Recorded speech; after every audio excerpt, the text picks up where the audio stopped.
Hello friends, welcome to my channel. In today's class, we will discuss the format of contract account. So from this chapter, contract costing, 5 marks one question and 15 marks one question will be asked.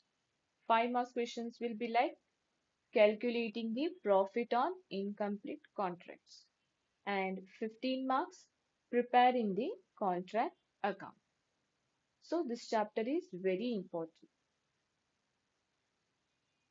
Let's start the discussion on format of contract account. First, you have to write the heading that is contract account. Account means there will be debit side and credit side. And the columns particulars, amount, particulars, amount. Clear? So in contract account, first you have to take two material.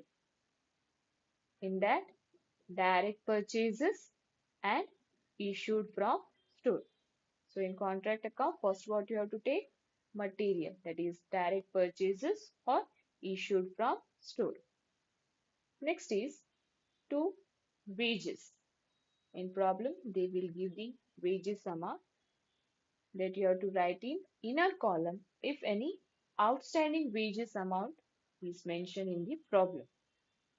So outstanding wages amount is to be added. Wages amount is outstanding or the amount of wages is due, it is to be added. And the total of these two write in outer column. So in problem, they will give you certain items like plant, direct expenses, indirect expenses, subcontract cost. So all these items you have to take in debit side. Direct expenses, indirect expenses, and the cost of the plant, then subcontract cost. So all items you have to take debit side. Clear?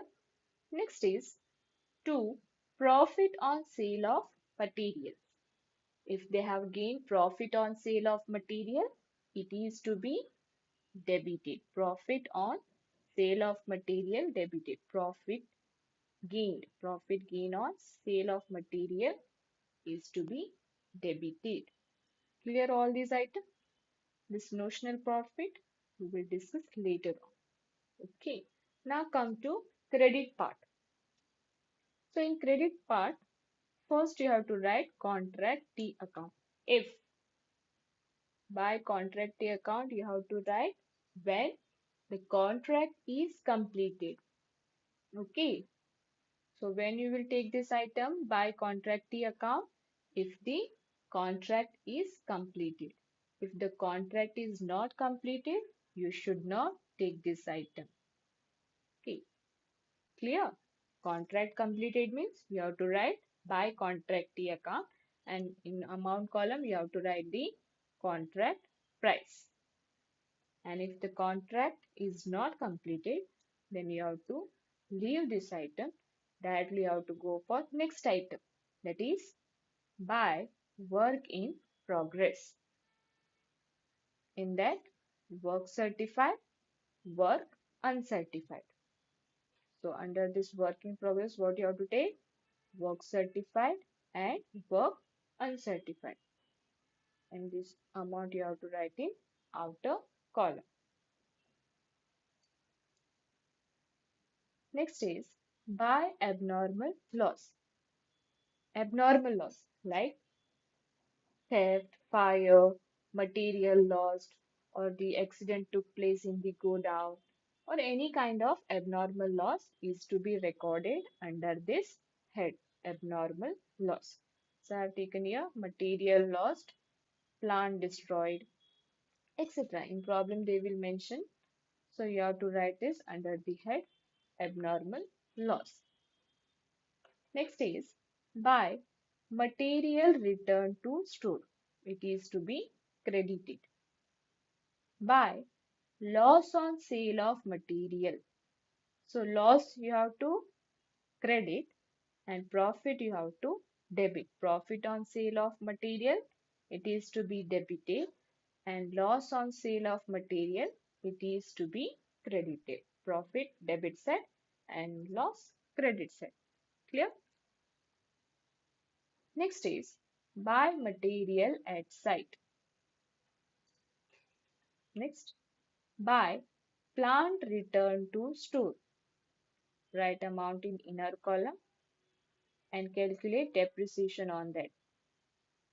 So in problem, they will mention the percentage of the depreciation or the depreciation amount, and it is to this depreciation amount is to be deducted and amount in outer column.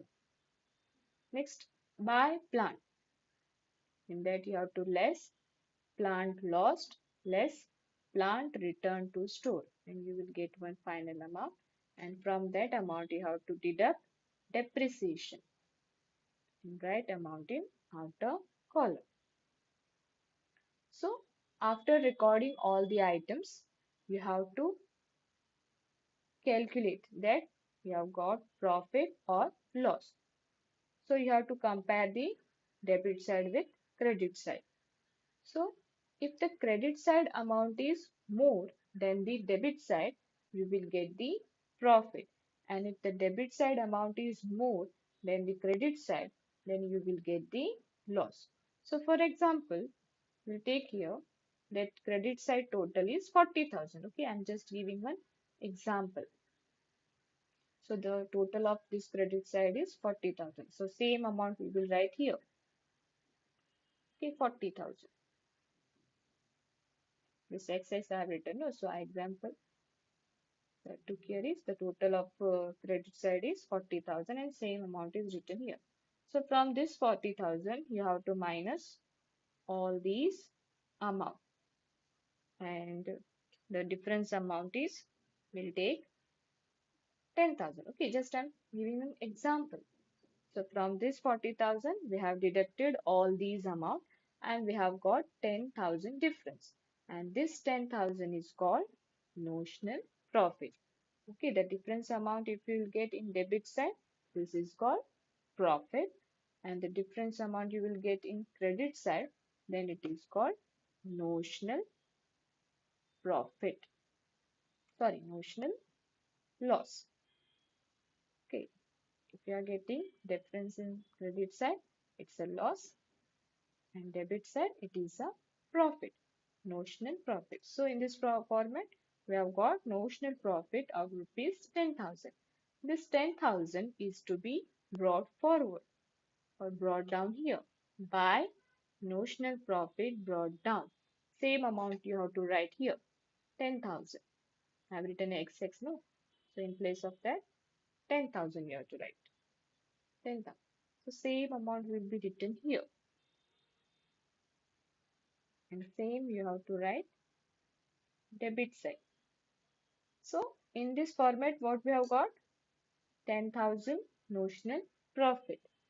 And this notional profit amount is to be distributed between these two accounts, profit and loss account and reserve. So this on the basis certain conditions are there. On the basis of that, certain amount is to be transferred to profit and loss account and certain amount is transferred to reserve. So this 10,000 will be for example, in profit and loss account we have transfer 5,000 and in reserve 5,000. Like this we have to do. So I'm just giving an example. So when you will transfer this 10,000 rupees to profit and loss account and reserve, if the contract is not completed. Got? If the contract is not completed, and you have got the notional profit, this notional profit is transferred to profit and loss account and reserve account. If the contract is completed, then full profit amount is to be transferred to profit and loss account. Got? No? Contract completed means full notional profit amount is transferred to profit and loss account, and if the contract is not completed, This notional profit amount is to be transferred to profit and loss account and reserve account. Clear? So, this is the format of contract account. So, on the basis of this format only, we have to solve the problem, that is preparing the contract account. In my next video, we will learn how to calculate profit on incomplete contract. And if you like the video, please like, share and subscribe my channel. Thanks for watching my video.